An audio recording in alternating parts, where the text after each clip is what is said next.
আমার পূর্বপুরুষ এই কারণে মুক্তিযুদ্ধ করে নাই যে আমার দাড়ি থাকলে টুপি থাকলে আমি বিশ্ববিদ্যালয়ে এসে ডিসক্রিমিনেশনের শিকার হব। আমাদের বিশ্ববিদ্যালয়ে কিছু কুলাঙ্গার শিক্ষক আছে, মাঝে মধ্যে তাদেরকে বলতে দেখবেন, বলে ঢাকা বিশ্ববিদ্যালয় মাদ্রাসা হয়ে গেছে। আর এই যে ঐতিহাসিক আকাঙ্ক্ষা, এই অসমাপ্ত আকাঙ্ক্ষাকে কন্টিনিউ করলেন তার মেয়ে। আমার একটা আফসোস যে শেখ মুজিবুর রহমানের প্রতি 75-এর যে বাকশাল, এটার কারণে ওনার সমালোচনা আছে, কিন্তু ওনার প্রতি আমার শ্রদ্ধাও আছে। উনি মুক্তিযুদ্ধের নেতৃত্ব দিচ্ছেন। উনি যদি বাকশাল করে এই দেশ 10 বছর শাসন করতেন, তাও আমার একটু আফসোস কম থাকতো যে না, ওনার একটা ক্রেডিট আছে। কিন্তু ওনার মেয়ে এসে এই দেশে 15 বছর ফ্যাসিবাদ কেন করে? ওনার তো কোনো কন্ট্রিবিউশন নেই। মুক্তিযুদ্ধের সময় শেখ হাসিনা কই ছিলেন? ওনার তো কন্ট্রিবিউশন নেই, কিন্তু উনি এই দেশে 15 বছরের ফ্যাসিবাদী শাসন করলেন। এবং আওয়ামী লীগের এই ফ্যাসিবাদী শাসনের পিছনে সবচেয়ে বড় যে জিনিসটা ওনারা ব্যবহার করলেন, সেটি হলো মুক্তিযুদ্ধের চেতনা ইন্ডাস্ট্রি। 1971 সালের মুক্তিযুদ্ধ হয়েছে 70-এর নির্বাচনের গণতন্ত্র না মানার কারণে। তাহলে গণতন্ত্রের চাইতে মুক্তিযুদ্ধের বড় কোনো চেতনা আছে? তাহলে হাসিনা যে 3টা ইলেকশন চুরি করলেন, এটা কেমন করে মুক্তিযুদ্ধের চেতনা হয়? আপনি 1970 সালের নির্বাচনে শেখ মুজিবের বক্তব্য পড়েন, ওনার বক্তব্যের 75% হলো যে পূর্ব পাকিস্তানে কেন অর্থনৈতিক বৈষম্যের শিকার হইতেছে, কেন পশ্চিম পাকিস্তান এখানে ইনসাফ করতেছে না। আর গত 16 বছরে শেখ হাসিনা হাজার হাজার কোটি টাকা এই দেশ থেকে চুরি করছে। এই চুরি করার নাম কিভাবে মুক্তিযুদ্ধের চেতনা হয়? যদি দেশের টাকা চুরি করে বিদেশে পাঠানো মুক্তিযুদ্ধের চেতনা হয়, যদি গণতান্ত্রিক নির্বাচনকে করাপ্ট করে একটি একনায়কতান্ত্রিক সরকার ব্যবস্থা ডেভেলপ করা হচ্ছে মুক্তিযুদ্ধের চেতনা হয়, তাহলে সেই মুক্তিযুদ্ধের চেতনার আমার প্রয়োজন নেই। আমরা 24-এর এই বিপ্লবের মধ্য দিয়ে এই দেশের তরুণ প্রজন্ম যেটি অর্জন করেছে, সেটি হলো যে ফ্যাসিবাদ এই দেশে টিকবে না। আমাদের গর্ব করা উচিত। আপনি আজকে মিডল ইস্টে তাকায় দেখেন, এক একটা দেশে 50 বছরের একনায়ক চলতেছে, কিন্তু আমাদের দেশে শেখ হাসিনা একটা লম্বা সময় থাকছে, কিন্তু 15 বছর পরে আমরা তাদেরকে বিদায় করেছি। তারা থাকতে পারে নাই। আমরা গণতান্ত্রিক সরকার ব্যবস্থায় প্রত্যাবর্তন করেছি এবং ইনশাআল্লাহ এই গণতন্ত্রকে আমরা সামনের দিকে এগিয়ে নিয়ে যাব। শেখ হাসিনার যে মুক্তিযুদ্ধ ইন্ডাস্ট্রি, এর সাথে এই দেশের যে আপামর জনসাধারণ মুক্তিযুদ্ধ করছে তার কোনো সম্পর্ক নাই। মুক্তিযুদ্ধের যে সত্যিকারের চেতনা, তার কোনো সম্পর্ক নাই। মুক্তিযুদ্ধের চেতনা হলো আপনি সৎ থাকবেন, মুক্তিযুদ্ধের চেতনা হলো আপনি গণতন্ত্র মানবেন, মুক্তিযুদ্ধের চেতনা হলো আপনি সরকারে যাবেন, কিন্তু ভোটে যদি হারেন ভদ্রলোকের মতো ক্ষমতা ছেড়ে দিবেন। মুক্তিযুদ্ধের চেতনা হলো আপনি আপনার সন্তানকে যখন বিশ্ববিদ্যালয়ে পাঠাবেন, সেখানে নোংরা ছাত্র রাজনীতি থাকবে না, সিট পলিটিক্স থাকবে না, একজনকে আপনি শারীরিকভাবে নির্যাতন করতে পারবেন না, একজন ছাত্রকে আপনি বুলিং করতে পারবেন না। মুক্তিযুদ্ধের চেতনা হলো আমার সন্তান এইরকম এডুকেশন সিস্টেম পাবে যেন সে বিশ্বের গ্লোবাল মার্কেটে গিয়ে কম্পিটিশন করতে পারে। 24-এর বিপ্লবের যে চেতনা, সেটি মূলত মুক্তিযুদ্ধকে আওয়ামী লীগের যে দলীয়করণ এবং চেতনা ইন্ডাস্ট্রি, তার থেকে মুক্তি দিয়ে এই দেশের জনসাধারণের কাছে ফিরিয়ে দিয়ে গেছে। 24 এবং 71-এর মধ্যে কোনো কনফ্লিক্ট নাই। যারা 24-এর চেতনার সাথে 71-এর কনফ্লিক্ট অনুভব করেন, তারা মূলত অগণতান্ত্রিক শক্তি, তারা ফ্যাসিবাদী শক্তি, তারা মুক্তিযুদ্ধের চেতনা বিক্রি করতে চায় এবং এই দেশে তাদের মুক্তিযুদ্ধের চেতনার $1 মিলিয়ন ইন্ডাস্ট্রি আছে। এই ইন্ডাস্ট্রির প্রফিটে টান পড়ছে বলে তারা আজকে 24-এর চেতনার প্রতিবাদ করে। কিন্তু এই দেশের আপামর জনসাধারণ, যারা 1947 সালে ভারতের সাথে যাইতে চায় নাই, 1971 সালে যারা পাকিস্তানের সাথে থাকতে চায় নাই, এবং 2024 সালে যারা একটা ফ্যাসিবাদী সিস্টেমের মধ্যে থাকতে চায় নাই, এই সকল চেতনার মধ্যে কোনো কন্ট্রাডিকশন নাই, কোনো কনফ্লিক্ট নাই। আমরা একটি সুস্থ, সুন্দর, গণতান্ত্রিক, মানবিক এবং ইনসাফপূর্ণ সমাজ এখানে চাই। এবং আজকে তরুণ প্রজন্ম তার নিজের বুকের রক্ত দিয়ে, সাহস দিয়ে যে রাজনৈতিক আন্দোলন এবং সংগ্রাম এবং গণ অভ্যুত্থানের মধ্য দিয়ে এটি তৈরি করেছে, আমরা বিশ্বাস করি যে আগামী দিনে বাংলাদেশ এই অক্ষপথে থাকবে, এই কক্ষপথ থেকে বাংলাদেশ বিচ্যুত হবে না ইনশাআল্লাহ। এবং তরুণদের এই ভূমিকা পালন করতে হবে। রাজনীতিতে কোনো ফ্রি ব্রেড এন্ড বাটার নাই।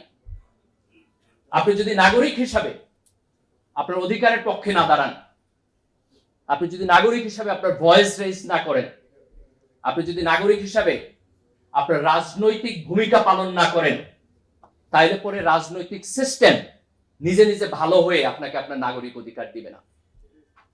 আগামী দিনে আমাদেরকে সতর্ক থাকতে হবে এবং নিজের রাজনৈতিক অধিকারকে খুব স্পষ্টভাবে গণতান্ত্রিক প্রক্রিয়ার মধ্য দিয়ে আমাদের রিপ্রেজেন্টেশন নিশ্চিত করতে হবে।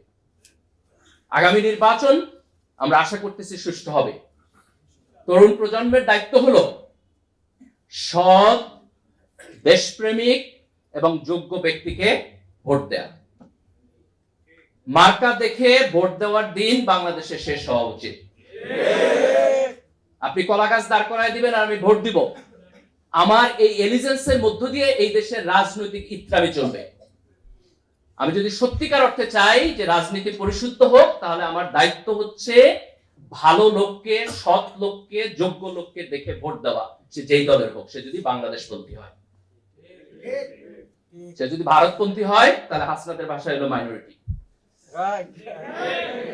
কিন্তু সে যদি বাংলাদেশপন্থী হয়, তাহলে আমার দায়িত্ব হচ্ছে সৎ এবং যোগ্য ব্যক্তিকে ভোট দেওয়া। বাঙালি মুসলমানের এখানে যে ইতিহাস, সেই ইতিহাসে হিন্দুদের সাথে আমাদের কনফ্লিক্টের ইতিহাস আছে। ব্রিটিশদের সময়ে এখানে আমরা হিন্দু জমিদারদের হাতে এই দেশের সংখ্যাগরিষ্ঠ মুসলমান নির্যাতিত হয়েছে।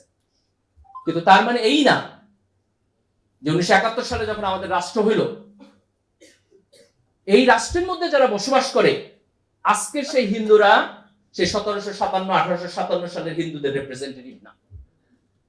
আজকে যখন এই বাংলাদেশ স্বাধীন হয়েছে, আজকে বাংলাদেশের যে কোনো নাগরিক সে যদি বাংলাদেশ রাষ্ট্রের স্বার্থের পক্ষে থাকে, তাহলে সে আমার ভাই, সে আমার বন্ধু, সে আমার ফেলো সিটিজেন। আমি তার অধিকারের পক্ষে দাঁড়াবো, সে আমার অধিকারের পক্ষে দাঁড়াবে। ধর্মের ভিত্তিতে, জাতীয়তার ভিত্তিতে, এথনিসিটির ভিত্তিতে আমরা এইখানে কোনো মেজরিটি মাইনরিটি ভাগাভাগি করতে চাই না। আমরা খুব স্পষ্টভাবে এটা বলতে চাই যে আমাদের ইসলামী মূল্যবোধের প্রতি গভীর শ্রদ্ধা আছে, কিন্তু আমরা সাম্প্রদায়িক না। আমাদের ইসলামিক মূল্যবোধের প্রতি গভীর শ্রদ্ধা আছে। আমরা এই দেশকে এমন ভাবে তৈরি করতে চাই যেখানে মানুষের ধর্মীয় মূল্যবোধ থাকবে, মানুষের মোরালিটি তার ধর্মের আন্ডারস্ট্যান্ডিং থেকে আসবে, কিন্তু ধর্মীয় হানাহানি থাকবে না। এখানে সাম্প্রদায়িক সম্প্রীতি থাকবে। আমাদের সেকুলারিজমের প্রয়োজন নাই। যেই সেকুলারিজম ইসলামোফোবিয়া তৈরি করে, সেই সেকুলারিজম আমরা বাংলাদেশে চাই না।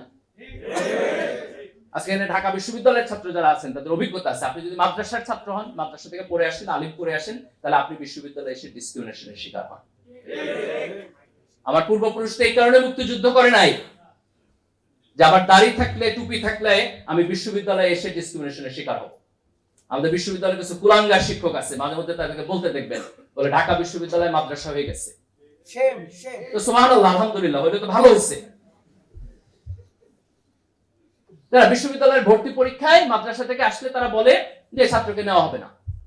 কি হয়েছে? সে মাদ্রাসায় পড়ে আসে নাই, হয় ইংরেজি ভালো পড়ে নাই ইত্যাদিতে। আরে ভাই, তুমি তো ভর্তি পরীক্ষা নিতেছো, সে যদি ইনকম্পিটেন্ট হয় তাহলে তো তোমার ভর্তি পরীক্ষাই ফেল করবে।